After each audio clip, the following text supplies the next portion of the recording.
जब मैंने फ्रीलांसर के तौर पर अपना आखिरी काम पूरा किया और बॉस की कुर्सी पर बैठा, तो मुझे बताया गया कि मैं कानो परिवार का खोया हुआ असली वारिस हूँ। एक प्रतिष्ठित प्राइवेट हाई स्कूल में दाखिला लेने के तुरंत बाद पूरी क्लास मुझे देहाती समझती थी। फिर भी मैंने स्कूल के 4 मशहूर लोगों का ध्यान तुरंत अपनी ओर खींच लिया। मैं एक हमर गाड़ी सीधे स्कूल में ले गया और शानदार ड्रिफ्ट करते हुए एकदम सही जगह पर पार्क कर दी। मेरे इस शानदार कारनामे ने आसपास खड़े कई लोगों को दंग कर दिया। मैंने कार का दरवाजा खोला। सबसे पहले मुझे काली जीन्स में लिपटी पतली टांगें दिखाई दी। लंबी और सीधी टांगें देखकर आसपास के छात्र तुरंत मेरे बारे में कानाफूसी करने लगे, लेकिन मुझे उनकी बातों की जरा भी परवाह नहीं थी और मैं कक्षा की ओर मुड़ गया। कक्षा 3 से 5 की क्लास टीचर मिस जूली ऊंची एड़ी के जूते पहने अंदर आई। सब लोग, मैं आपको एक नए छात्र से मिलवाती हूँ। कानो, तुम अपना परिचय क्यों नहीं देते? नमस्ते सब लोग, मेरा नाम कानो है। फिर सन्नाटा छा गया। सब लोग इंतजार कर रहे थे। मुझे बोलने के लिए उकसाया, लेकिन और कुछ नहीं कहा जा सकता था। नीचे बैठे लोग आपस में फुसफुसाने लगे। चुप रहो! जूली ने फिर चिल्लाते हुए एक खाली सीट की ओर इशारा किया। कानो, वहां जाकर बैठो। हे भगवान! उसे सच में शिन्यू के बगल में बैठने का मौका मिल रहा है। मैं भी देवी के बगल में बैठना चाहती हूँ। अगर तुम्हें मरने से डर नहीं लगता तो बैठ जाओ। मुझे उनकी बातें समझ नहीं आ रही थी, लेकिन मुझे परवाह भी नहीं थी। मुझे अब भी नहीं पता था कि यह सब कानो हुआ ने करवाया था। शेन्यू विक्ट्री के 4 कैंपस आइडल्स की मुखिया है। हाई स्कूल, वह सबसे रहस्यमयी और अछूत महिला भी है। हुआन को पहले लगा था कि वह मुझे कड़ी सजा देगी। जो भी आदमी उसके पास जाने की हिम्मत करता है उसे कीमत चुकानी पड़ती है। लेकिन आज शेन्यू स्कूल नहीं आई। स्कूल खत्म होने पर हुआन टीचर से सवाल पूछने के लिए वहीं रुक गया। जानबूझकर समय बर्बाद कर रहा था, क्योंकि वह मेरे साथ घर नहीं जाना चाहता था। इसीलिए मैं पहले निकल गई। मैं लिटिल फर्स्ट से मिलने गई। वह कई सालों से मेरी सहायक है और डार्क हेवन की दूसरी कमांडर भी है। खुफिया जानकारी जुटाने की मेरी क्षमता विश्वस्तरीय है। 2 दिन पहले किसी ने 50 लाख येन का ऑर्डर दिया था। आमतौर पर मैं इतनी कम तनख्वाह वाली नौकरी नहीं लेता, लेकिन ऑर्डर देने वाले ने पहले मेरी मदद की थी, इसलिए मैंने एहसान मानकर यह काम कर दिया। अपना खास तौर पर बनवाया गया तंग लड़ाकू सूट पहनकर मैंने एक बटरफ्लाई चाकू निकाला और उसे अपनी आस्तीन में रख लिया। मुझे अभी भी इस तरह के ठंडे हथियार का इस्तेमाल करने की आदत है। मैं अपने हाथों को जेब में डाले सड़क पर चल पड़ा, मानो रात के अंधेरे में घुल मिल गया हो। अचानक शोरगुल सुनाई दिया। आगे। आमतौर पर मैं दूसरों के मामलों में दखल नहीं देता, लेकिन एक महिला के तेजी से गुजरने के बाद उसका पीछा कर रहे 2 आदमी मुझसे जोर से टकरा गए। इन दोनों ने न सिर्फ माफी नहीं मांगी, बल्कि मुझे ताना मारने के लिए मेरी तरफ मुड़ गए। अरे लड़के, तुम बहुत अच्छे दिख रहे हो। रुको, जब हम यहाँ काम खत्म कर लेंगे तब तुम हमारे साथ एक ड्रिंक ले सकते हो। जैसे ही मैंने ठंडेपन से अपनी आंखें ऊपर उठाई, मेरी आस्तीन में रखा बटरफ्लाई चाकू उड़ गया। जो लोग ज्यादा बोलते हैं उन्हें अपनी जबान की जरूरत नहीं होती। जमीन पर लड़ रहे दोनों आदमियों को नजरअंदाज करते हुए मैं आगे बढ़ता रहा। हालांकि गली के मुहाने पर किसी ने मेरा टखना पकड़ लिया। मैंने नीचे देखा और मेरी नजरें कांच जैसी खूबसूरत आंखों पर पड़ी। वे आंखें चमक से भरी हुई थीं। हालांकि बाकी चेहरे के हाव भाव साधारण थे, लेकिन वे आंखें अकेले ही दिव्य कहलाने योग्य थीं। इस महिला को पूरा यकीन था कि मैं उसे बचा लूंगा। मुझे उस पर अपने जैसी गंध महसूस हुई। ऐसा लग रहा था कि यह महिला भी एक हत्यारी है। मैंने जमीन पर संघर्ष कर रहे 2 आदमियों की तरफ देखा और कंधे उचका दिए। ठीक है, क्योंकि आज मेरा मूड अच्छा है और तुम खूबसूरत हो, मैं तुम्हें एक बार बचा लूंगा। उस महिला को उठाकर मैं पल भर में अंधेरे में गायब हो गया। डार्क हेवन संगठन के नेता के रूप में स्वाभाविक रूप से मेरा अपना निवास स्थान है। यह इमारत साधारण सी दिखती है, आसपास के छोटे छोटे विलाओं से अलग नहीं, लेकिन ये जालों से भरी है। अगर कोई अजनबी अंदर आ जाए तो वह 3 कदम भी नहीं चल पाएगा और वहीं मर जाएगा। उसे पट्टी बांधने के बाद मैं उसके बगल में बैठ गया और अपने फोन से खेलने लगा। अपना सिर घुमाकर मैंने देखा कि वह औरत जाग उठी थी और मुझे घूर रही थी। फ्रिज में खाना है, वहां एक सोफा है, मैं तुम्हें कल सुबह लेने आऊंगी। मैंने साफ साफ बोलकर बाहर निकल गई। उस औरत ने पीछे से मेरी कलाई पकड़ ली। मुझे आमतौर पर दूसरों का स्पर्श नापसंद है। पता नहीं क्यों ये औरत अपवाद लग रही थी। मैं तुम्हारे साथ चलूंगी। हालांकि खून की कमी से उसका चेहरा पीला पड़ गया था, फिर भी वह बहुत दृढ़ थी। मैंने एक भौं ऊपर उठाई। क्या तुम्हें मरने से डर नहीं लगता? उसने सिर हिलाया। चूंकि उसे डर नहीं था, खुद की परवाह है, तो मैं क्यों करूं? विला से बाहर निकलते ही मैंने उस औरत को कहते सुना, मैं भविष्य में तुम्हारा एहसान चुका दूंगी। कैसे? तुमने तो मुझे बताया भी नहीं कि तुम कौन हो, मैंने उसे शांत स्वर में कहते सुना। मैं तुम्हें ढूंढ लूंगी। उसके शब्द खत्म होते ही वह औरत रात के अंधेरे में गायब हो गई। मैं हंस पड़ा। मैं तो अंधेरे स्वर्ग का सरदार हूं, मुझे कोई इतनी आसानी से कैसे ढूंढ सकता है? लेकिन मुझे नहीं पता था कि वह औरत दूर नहीं गई थी, बल्कि थोड़ी ही दूर पर रुक गई थी। बॉस, वह व्यक्ति जिसने तुम्हें धोखा दिया था वह मिल गया है, पेमो नाम के एक व्यक्ति ने कहा। क्या हमें उस आदमी की जांच करनी चाहिए जिसने तुम्हें बचाया? कोई जरूरत नहीं, तुम उसे नहीं ढूंढ पाओगे। इस आदमी ने भी शायद मेरी तरह ही भेस बदला होगा। खैर, इससे मामला और भी दिलचस्प हो जाता है। भले ही मैं उसे नहीं जानता, मुझे लगता है कि हम फिर मिलेंगे। मैं सीधे कानो के घर वापस चला गया। कानो के घर की सारी बाड़ और ताले मेरे लिए बेमानी थे। मैं फुर्ती से दूसरी मंजिल पर कूद गया। मैं सीधे बिस्तर पर लेट गया। मैंने सुना, नीचे से कानो जांगो चिल्ला रहा था, यह तो हद है, बच्चा इतनी देर से घर नहीं आया। लोग कानो परिवार के बारे में क्या सोचेंगे? उन्हें लगेगा कि हमारे यहां अनुशासन नहीं है। पिताजी, गुस्सा मत कीजिए, हियान ने लाल आंखों से कहा। भाई शायद किसी सहपाठी के घर खेलने गया होगा। चलिए उसे ढूंढते हैं। ढूंढने की बात ही छोड़िए, जियांगो गुस्से से चिल्लाया। इस समय मैं दूसरी मंजिल की रेलिंग पर बैठा था और उन दोनों को सीटी बजा रहा था। मेरे पैर रेलिंग पर हल्के से झूल रहे थे। ऐसा लग रहा था जैसे मैं किसी भी पल गिर जाऊंगा। तुम कब वापस आई? वैन ने हैरानी से पूछा। लौटने के बाद उसने चेक किया था और पूरे समय लिविंग रूम में ही बैठी रही। उसे मेरे वापस आने का बिल्कुल भी पता नहीं चला। मैं बेपरवाही से च्युइंग गम चबा रही थी। क्या तुम टीचर से सवाल नहीं पूछना चाहती थी और मेरे साथ नहीं चलना चाहती थी? मैं बस जल्दी वापस आ गई। वान बहुत होशियार है और मेहनत करना जानती है। देखो, तुम सारा दिन ऐसे ही सुस्त बैठी रहती हो। ये कैसा लगता है? जैंगो ने डांट लगाई। मैंने एक बड़ा सा बुलबुला बनाया। मानो मैंने कुछ सुना ही ना हो, जांगवू ने कहा। मैंने मासूमियत का नाटक किया। पिताजी, ये सब मेरी गलती है। भाई पर गुस्सा मत करो, मैंने साफ साफ कहा। मुझे भाई कहना बंद करो। मेरी माँ ने सिर्फ एक ही बेटे को जन्म दिया था। तुम क्या कह रहे हो? यह सुनकर जियांगो गुस्से से आग बबूला हो गया। मैं फुर्ती से रेलिंग से कूदकर सीधे अपने कमरे में वापस चला गया और जांग वो द्वारा दी गई चीजों को देखने लगा। ये क्या है? ये वो सूट है जो हियान ने खास तुम्हारे लिए चुना है। जाओ, इसे पहन लो। हमें बाद में एक भोज में जाना है। जियांगो मुझे वापस लाने के पीछे अपना ही मकसद था। संगीत। पिछले 2 सालों में कानो परिवार का विकास कुछ खास नहीं रहा। एक और बेटा, मतलब राजनीतिक विवाह का एक और मौका। हालांकि जांगो ने कपड़ों को ध्यान से देखे बिना ही चुन लिया था। वह सूट ढीला ढाला था और पहनने वाले को छोटा मोटा और भद्दा दिखा रहा था। विलियम बस मुझे बेवकूफ बनते देखने का इंतजार कर रहा था। मैंने उसे घृणा से देखा।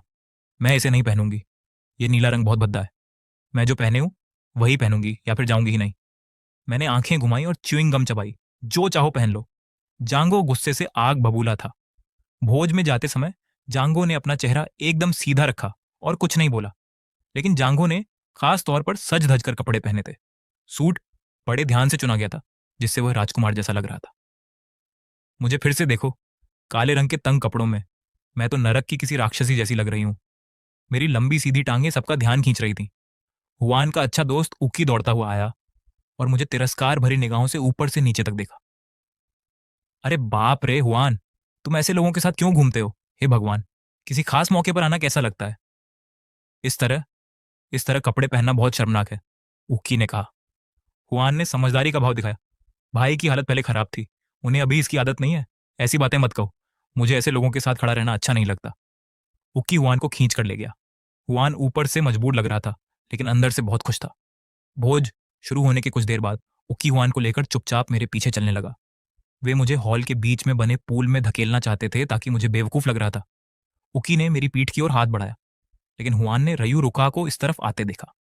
रयू रुका उसकी सहपाठी संगीत थी और कैंपस की 4 मशहूर हस्तियों में से एक थी। कहा जाता है कि उसके परिवार की दौलत से पूरा अमेरिका खरीदा जा सकता है। वह चंचल स्वभाव की है, लगभग हर हफ्ते बॉयफ्रेंड बदलती रहती है, लेकिन वह बेहद खूबसूरत और अपने बॉयफ्रेंड के प्रति उदार है। इसलिए कई लड़के उसके पैरों पर गिर पड़ते हैं। हुआन ने जल्दी से अपना सूट ठीक करने के लिए सिर नीचे किया। उकी ने मुझे जोर से धक्का दिया। उसे लगा कि मैं सीधे पुल में गिर जाऊंगा, लेकिन मैं घूम गया। अचानक ही सब कुछ हो गया। किसी ने नहीं देखा कि यह सब कैसे हुआ, लेकिन ह्यूएन अचानक पानी में गिर गया। यह सब पलक झपकते ही हो गया। मैं ऊकी को भी पानी में फेंकना चाहता था, लेकिन रयू रुका पहले ही मेरे पास पहुंच गई और मेरी कमर पकड़ ली। उसकी गुलाबी आंखों में एक अलग ही आकर्षण था और वह मुस्कुराई। छोटे प्यारे, सावधान रहो। उसके इत्र की खुशबू से मुझे असहज महसूस हुआ, इसीलिए मैंने कहा, तुम कौन हो? हे भगवान, क्या वह देहाती लड़का लियूजी का अगला शिकार बनने वाला है? सबका ध्यान मेरी तरफ गया और रियू का। किसी ने भी ह्यूएन पर ध्यान नहीं दिया, जो भीगे हुए चूहे जैसा लग रहा था। पिताजी, मुझे नहीं पता मैंने क्या गलती की है भाई। दरअसल ह्यूएन सिसक रहा था। आधे घंटे बाद उसे आखिरकार बाहर निकाला गया। वह जियांगो के कंधे पर सिर रखकर रो रहा था। क्या तुम पागल हो? अभी ह्यूएन से माफी मांगो। जियांगो, संगीत मुझ पर चिल्लाया। मैं अनमने ढंग से च्युइंग गम चबा रहा था। केवल कुत्ते ही लोगों को पूल में धकेलते हैं। तुम किसे कुत्ता कह रहे हो? ऊकी परेशान थी। मैंने उसे ठंडी निगाहों से देखा। मैंने ये नहीं कहा कि ये तुम हो। तुम इतनी परेशान क्यों हो? ऊकी को अपराध बोध हुआ। उसके बगल में बैठी रियुका ने अपने रेड वाइन के गिलास को घुमाया और हंस पड़ी। यह लड़का दिलचस्प है। उसने अपने बगल में बैठे क्यू से पूछा, तुम्हें क्या लगता है कि इस नए डेस्कमेट को सबक सिखाने में मुझे कितना समय लगेगा?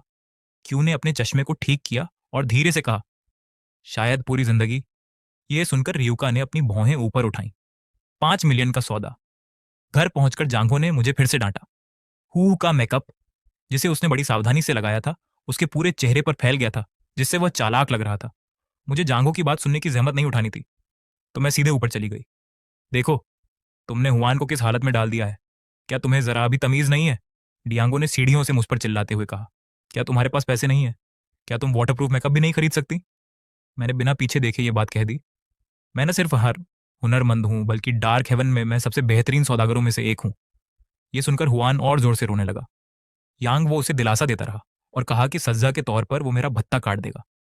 दूसरी मंजिल पर मैंने ये सब साफ साफ सुना। ये बस कुछ दसियों हजार ही तो हैं। मुझे महीने में सिर्फ कुछ येन का भत्ता मिलता है। मैं एक ही नौकरी से करोड़ों कमाता हूं। क्या मुझे इस मामूली रकम की परवाह होगी? अगली सुबह जब मैं स्कूल गया तो वैन ने मेरा इंतजार नहीं किया और अपनी हमर में चला गया। लेकिन जैसे ही मैंने अपनी कार पार्क की, मुझे एक जीप रैंगलर मेरे रास्ते में खड़ी मिली। मैं सीधे आगे देखते हुए लंबे लंबे कदम बढ़ाते हुए आगे बढ़ा। रुको। रैंगलर की खिड़की नीचे हुई और एक लड़की ने ठंडे लहजे में मुझे आवाज दी। मैंने उसे पलकें झपकाई। गाड़ी हटाओ, मैं ये बात दोबारा नहीं कहूंगा। शिन्यू ने मुझे ठंडी निगाहों से देखा। उसने धूप का चश्मा पहना हुआ था और उसका स्वभाव और व्यक्तित्व ऐसा था कि लोग उसके पास जाने से कतराते थे। क्यों? शिन्यू एकदम चौंक गई। पूरे विक्ट्री हाई स्कूल में किसी की भी हिम्मत नहीं थी उसे इस तरह बात करने की। यह मेरी पार्किंग की जगह है, उसने अपना गुस्सा दबाते हुए समझाया। मैंने कहा, मैं कल फीस जमा करने वित्त कार्यालय गई थी, ये मेरी जगह है। शिन्यू ने तुरंत भौहें चढ़ा ली। उसने अपना फोन निकाला और वित्त कार्यालय को फोन किया। फोन उठाने वाले कर्मचारी की आवाज कांप रही थी। मैं माफ कीजिए मिस शेन, आपकी बुकिंग कल ही खत्म हो गई थी। नए इंटर्न ने इसे आपके लिए रिन्यू नहीं किया और ये पहले ही किसी और को किराए पर दे दी गई है। स्टाफ मेंबर लगभग रोते रोते रह गया। शिन्यू ने फोन काट दिया और मुझे ठंडेपन से देखा। 10 लाख। इस जगह का सालाना किराया सिर्फ 2 लाख है। मैं इसे बदलने के लिए 5 गुना ज्यादा कीमत चुकाऊंगी। कोई ब्याज नहीं। मैंने अपनी कार की चाबियां हिलाई, सीटी बजाई और अक्कड़ते हुए चली गई। मुझे भिखारी की तरह भगा दिया गया। न तो शिन्यू और न ही मैं एक दूसरे को पहचान पाए। हम न सिर्फ यह जानते थे कि यह वही व्यक्ति है जिससे हम मिले थे, बचा लिया, लेकिन हमें पता भी नहीं था कि वह मेरी सहपाठी थी। शाइनी यू की पहली क्लास अंग्रेजी की थी। मैंने यूरोप में कई नौकरियां की थी, इसीलिए मैं धारा प्रवाह अंग्रेजी बोलती थी। जैसे ही मैं अपने मन को भटकने देने का मौका ढूंढ रही थी, क्लास का पिछला दरवाजा खुला। कौन देर से आया? टीचर को गुस्सा आने ही वाला था, लेकिन तुरंत ही उन्होंने मुस्कुरा दिया। मिस शिन, आप यहां हैं। पूरी क्लास का ध्यान मेरी तरफ गया। सिर्फ मैं ही थी जो अभी भी कुछ दिनों से च्युइंग गम चबा रही थी। उन्होंने ठंडा चेहरा बनाया, अपना स्कूल बैग स्टूल पर फेंका और पता चला कि उसके बगल में एक और लड़का बैठा है। तुम्हें यहां बैठने की इजाजत किसने दी? शिन्यू के बोलते ही हमारे आसपास का तापमान कई डिग्री गिर गया। मैंने उसकी तरफ देखा। तुम हो? हम दोनों एक साथ हैरान रह गए। शिन्यू का चेहरा और भी बिगड़ गया। यह आदमी हर जगह मेरे खिलाफ क्यों हो जाता है? मैंने अपना सिर दूसरी तरफ घुमा लिया। आमतौर पर मैं अपनी सीट बदल लेती। मैं कहीं भी बैठूं, कोई फर्क नहीं पड़ता, लेकिन यह लड़की बहुत परेशान करने वाली है ना? क्या यह दुनिया उसके परिवार की है? मैं हार मानने को तैयार नहीं हूं। मेरे करीब आने की कोशिश में अपना दिमाग मत खपाओ। मुझे तुम में कोई दिलचस्पी नहीं है। शिन्यू ने मुझे उन लड़कों में से एक समझा जो जानबूझकर उसके करीब आने की कोशिश करते हैं। मैंने व्यंग्य से जवाब दिया। क्या यह मजेदार है? जो लोग अच्छे दिखते हैं वे शीशे का इस्तेमाल नहीं करते। शिन्यू इतनी गुस्से में थी कि लगभग खून थूकने ही वाली थी, लेकिन हमारी नजरें मिली। सामने बैठी ऊकी बेहद उत्साहित थी। लगता है इस बार तो ये लड़का जरूर मुसीबत में पड़ने वाला है। क्लास खत्म होते ही ऊकी हुआन को खुशखबरी सुनाने वाली थी, लेकिन शिन्यू ऐसे बैठ गई जैसे मानो वह एकदम शांत हो गई थी। मुझसे बहस करना बंद कर दिया। उसके घाव अभी ठीक नहीं हुए थे और वह बस आराम करना चाहती थी। अगर उसे लोगों के शक करने का डर ना होता तो वह आज स्कूल नहीं आती। और वे आंखें, वे उसे अजीब तरह से जानी पहचानी लग रही थीं। ऊकी निराशा से भरी हुई थी, लेकिन फिर भी वह शाइनी यू को घूरती रही। क्या देख रही हो? चिन्नू ने ठंडेपन से भीड़ पर नजर डाली। क्लास शुरू हो रही है। सभी जल्दी से सीधे बैठ गए। शिक्षक ने पाठ पढ़ाना शुरू किया। क्लास खत्म होने की घंटी बजी। शिन्यू और मैं दोनों अपनी डेस्क पर सुस्त पड़े थे। रयू रुका बेशर्मी से पीछे के दरवाजे से अंदर आई। उसने शिन्यू के सामने बैठे छात्र को देखकर मुस्कुराया। माफ कीजिए। वह लड़का उसकी मुस्कान से मंत्रमुग्ध हो गया और जल्दी से उठ गया। रयू रुका, बैठ गई और शिन्यू को कोहनी मारी। कैंपस की चारों आइडल्स का आपस में बहुत अच्छा रिश्ता है। सिर्फ वे ही शिन्यू को आराम करते समय परेशान करने की हिम्मत करती हैं। शिन्यू ने उदास चेहरे से सिर उठाया। कैसा लग रहा है? नई डेस्कमेट के साथ कैसा लग रहा है? उबाऊ। शिन्यू, मुझे उससे कोई मतलब नहीं था। रयुआ ने अपनी ठुड्डी हाथ पर टिका ली और खुद को नीचे गिरने नहीं दिया। मुझे लगता है तुम्हारा डेस्कमेट काफी प्यारा है, क्यों ना तुम उससे मिलवा दो, या शायद मैं तुमसे अदला बदली कर लूं। शिन्यू ने ठंडे लहजे में कहा, शोर मचाते हुए। मैंने भी बेसब्री से अपना सिर उठाया और एक च्युइंग गम मुंह में डाल ली। रयुआ ने सूंघा। उसके चेहरे पर एक प्यारी सी मुस्कान फैल गई। तरबूज के स्वाद वाली च्युइंग गम, है ना?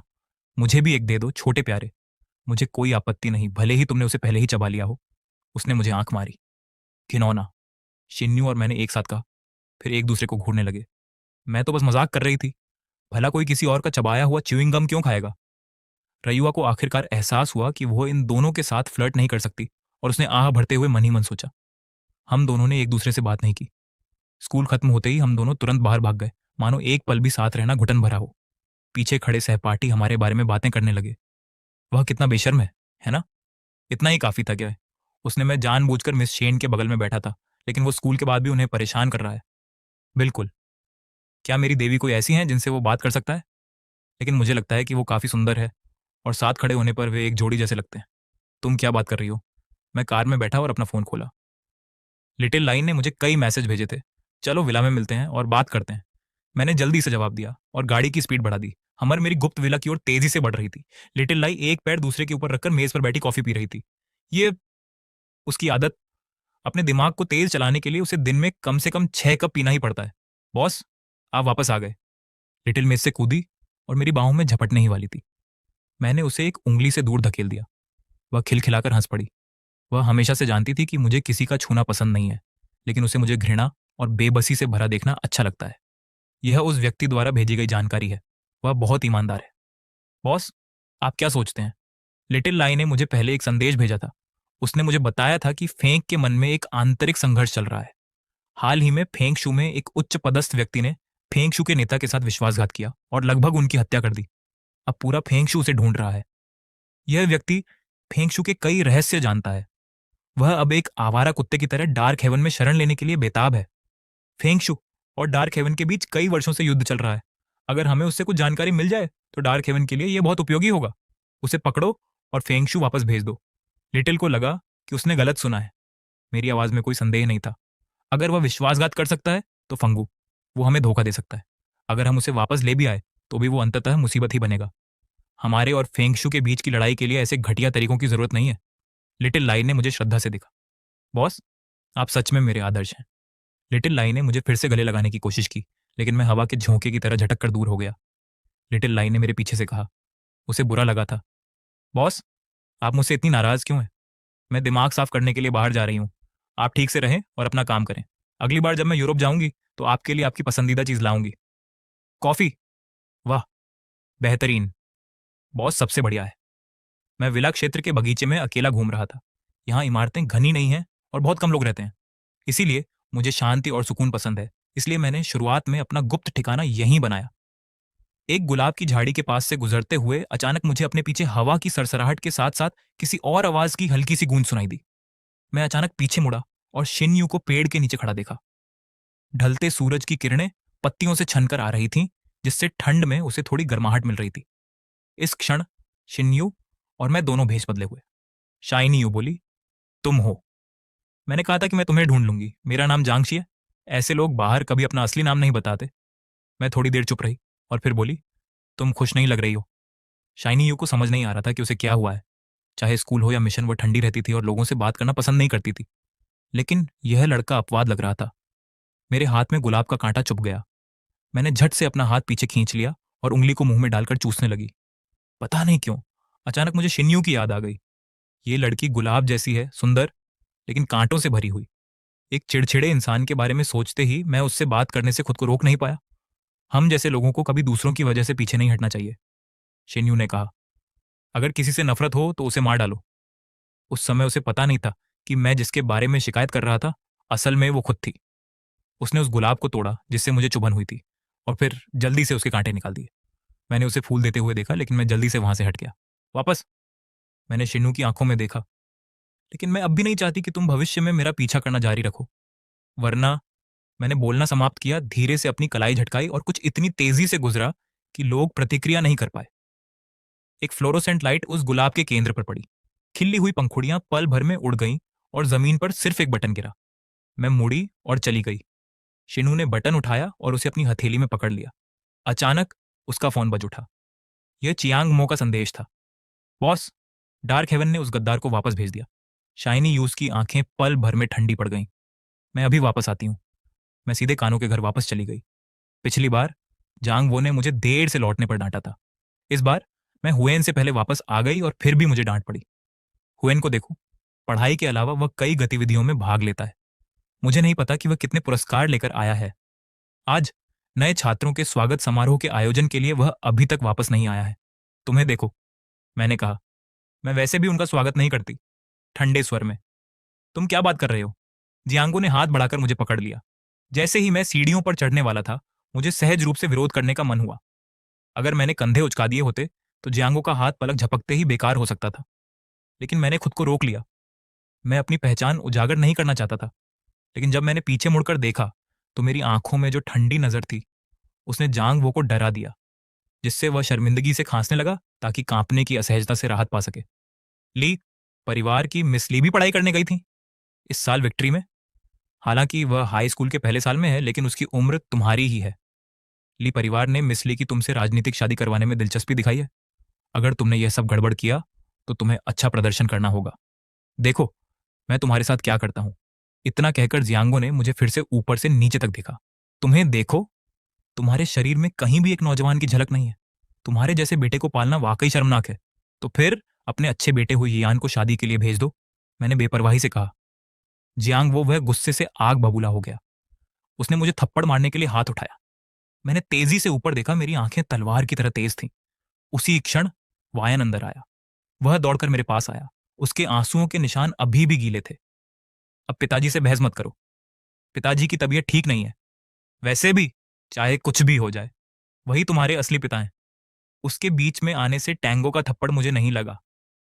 हालांकि वह यह बात मानना नहीं चाहता था, लेकिन उसे मन ही मन यह सोचना पड़ा कि अभी अभी वह अपने बेटे की घूरती नजर से सचमुच डर गया था। वह लगभग घुटने टेककर दया की भीख मांगना चाहता था। सच हो या झूठ, अब तुम किस बारे में बात कर रहे हो? मैंने ताना मारा। मैंने सुना है कि स्कूल में कोई अफवाह फैला रहा है कि मैं गोद लिया हुआ हूं। मेरी निगाहों के सामने हुआन थोड़ा शर्मिंदा सा लग रहा था। भाई, आप मुझे ऐसे क्यों देख रहे हैं? क्या आपको लगता है कि मैं ऐसी बातें कहूंगा? हुआन रोते हुए बोला, मानो उसके साथ बहुत बड़ा अन्याय हुआ हो। जांग वो ने जल्दी से हुआन को रोका। ये क्या बकवास कर रहे हो? अगर तुमने दूसरों को बताया तो वे तुम्हें नीचा समझेंगे। बाद में। जंगवू ने मेरी तरफ देखकर भौहें चढ़ाई। देखो, ये कितने सुस्त लग रहे हो। लोग यकीन ही नहीं करेंगे कि तुम मेरे असली बेटे हो। अब से मेरी बात मानो, वरना मैं तुम्हें कभी भी घर से निकाल दूंगा। मैंने च्युइंग गम चबाई और आंखें घुमाई। उसे सच में लगता है कि मुझे उसका बेटा होने की परवाह है। ये तो बस कुछ समय के लिए रहने की जगह है, और मैं अपनी असली माँ के बारे में सच्चाई का पता भी लगाना चाहता हूँ। सबसे जरूरी बात, मुझे शक है कि ये सब शुरू से ही एक साजिश है। मेरे पास कोई भी जांघों के लिए मेरे मन में भावनाएं हैं, इसलिए मुझे इस बात की परवाह नहीं है कि वह हुआन के साथ मुझसे बेहतर व्यवहार करता है। रात के 10 बजे भी हुआन बगल वाले कमरे में गायन का अभ्यास कर रही थी। उसकी आवाज वाकई बहुत सुंदर है। उसने बहुत छोटी उम्र से ही प्रशिक्षण लेना शुरू कर दिया था, और उसके शिक्षक ने स्टिलिन संगीत महाविद्यालय से स्नातक की उपाधि प्राप्त की थी। यह दुनिया की शीर्ष संगीत अकादमी है। हालांकि मुझे 3 साल पहले स्टिलिन द्वारा आजीवन प्रोफेसर के रूप में नियुक्त किया गया था। अब वहां कई पाठ्यपुस्तकें हैं जिन्हें मैंने संपादित किया है। हवाईयन गायन सुनकर मुझे ऐसा महसूस हुआ, ये मेरे कानों में कचरा भरने जैसा था। इसी समय लिटिल लाई ने मुझे एक संदेश भेजा। बॉस, आज रात फांगिंग पैवेलियन में कुछ मजेदार कार्यक्रम है, क्या हम चलें? फांगिंग पैवेलियन राजधानी का सबसे बड़ा कच्चा पत्थर का व्यापारिक केंद्र है। समय समय पर वे उच्च गुणवत्ता वाले कच्चे पत्थरों का एक बैच जारी करते हैं। लिटिल लाई ने कहा कि आज रात माल का एक बड़ा बैच आया है। मुझे लगता है कि बहुत सारे लोग जाएंगे। मैंने सोचा कि वैसे भी मैं खाली बैठा हूं, तो वहां जाना हुआन के भयानक शोर को सुनने से बेहतर है। ठीक है, तो मैंने अपना वेश बदला, खिड़की खोली और चीते की तरह रात के अंधेरे में गायब हो गया। छोटी सी झूठ मेरे पीछे पीछे फांगमिंग पैवेलियन में आई और बुदबुदाई कि आज रात के कच्चे पत्थर बहुत ही बढ़िया हैं। क्या हमें अपनी किस्मत आजमानी चाहिए? तुम्हें पता ही होगा कि जब मैंने डार्क हेवन का कार्यभार संभाला था, तब हमारे पास इतने धन दौलत नहीं थे जितने अब हैं। उस समय मैंने पत्थरों की बाजी लगाकर पहली बार धन कमाया, फिर बहुत सारा काम अपने कंधों पर लिया।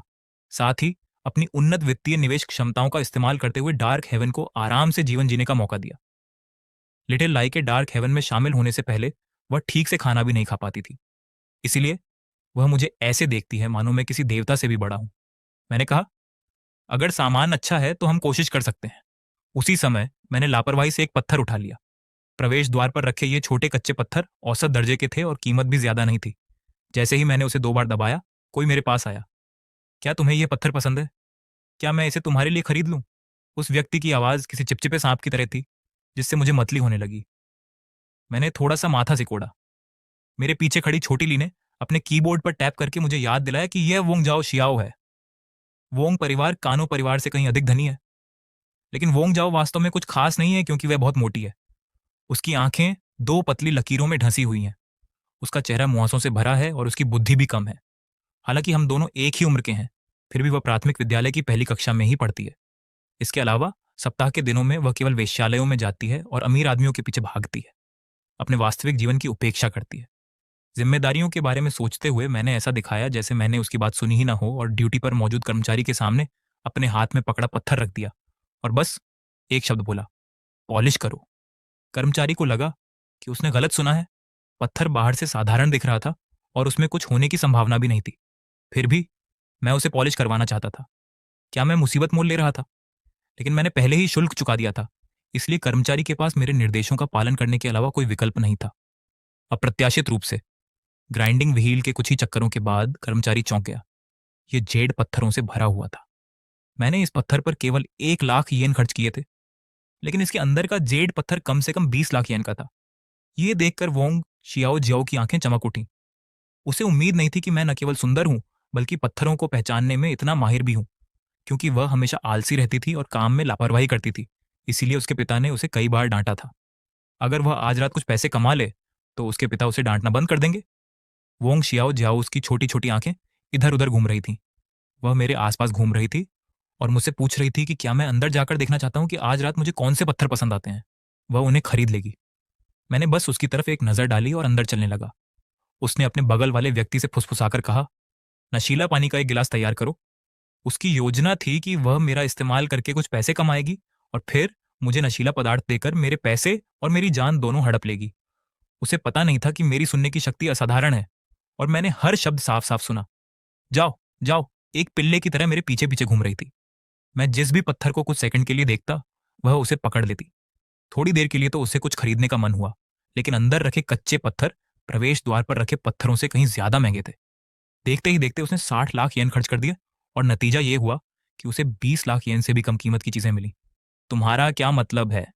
क्या तुम जानबूझकर मुझे चिढ़ाने के लिए ऐसा कर रही हो? वांग शियाओ जाओ गुस्से से आग बबूला हो गई। मैंने उसे ठंडी निगाहों से देखा। अगर तुम्हारे पास पैसे नहीं हैं तो तुम पत्थरों पर जुआ क्यों खेल रही हो?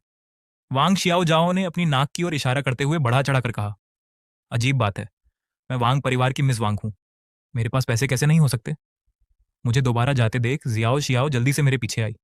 सुंदर, ये तो बस कुछ मिलियन ही है। इसे मेरी तरफ से आपको खुश करने का तोहफा समझो। नाराज मत होइए। उसने मुस्कुराते हुए अपने दांत दिखाए और मुझे पानी का गिलास पकड़ा दिया। मैंने नीचे देखा। पानी साफ दिख रहा था, लेकिन उसमें कुछ मिलावट थी। मैंने गिलास लिया लेकिन पिया नहीं। इसके बजाय मेरी नजर एक पत्थर पर टिकी रही। वोंग शियाओ जियाओ पहले ही लाखों गंवा चुकी थी। वह और पैसे बर्बाद नहीं करना चाहती थी। संगीत, वह बस मुझे जल्द से जल्द अपने वश में करना चाहती थी। संभव है। मैंने अपने कार्ड से 5 लाख येन का भुगतान किया और कर्मचारी से कहा, इसे पॉलिश करो। इस कच्चे पत्थर की कीमत 50 लाख येन थी। मैंने पहले 5 लाख येन देकर कर्मचारी से एक खास जगह पर एक कट लगाने को कहा। अगर जेड निकलता तो मैं बाकी 4.5 लाख येन देता। अगर नहीं निकलता तो मुझे सिर्फ 5 लाख येन ही देने होते। कर्मचारी ने मेरे बताए हुए स्थान को कुछ देर तक पॉलिश किया और एक हरी रोशनी निकली। ये उच्च श्रेणी का पन्ना था। संगीत, अगर ये ठोस होता तो इसकी कीमत निश्चित रूप से 50 लाख येन से अधिक होती। वोंग शियाओ शियाओ खुशी से भर उठी। उसे पछतावा हो रहा था। खुद से नफरत हो रही थी कि उसने पहले कदम क्यों नहीं उठाया। उसने झटपट अपना कार्ड निकाला। इससे भुगतान करो। मुझे ये पत्थर चाहिए, इसे ध्यान से पॉलिश करो। फिर उसने मुझसे कहा, छोटे भाई, जल्दी पानी पी लो। जैसे ही मेरे पास कुछ पैसे आ जाएंगे मैं तुम्हें बाहर घुमाने ले जाऊंगी। 10 मिलियन पल भर में 50 मिलियन में बदल गए। वह आज रात खूब पैसा कमाने वाली थी और मुझे भी अपने साथ ले जाने वाली थी। वांग शियाओ जियाओसो का पूरा ध्यान पत्थर पर था। मैंने मौका देखकर एक बड़ा घूंट लेने का नाटक किया और चुपके से उसे उड़ेल दिया।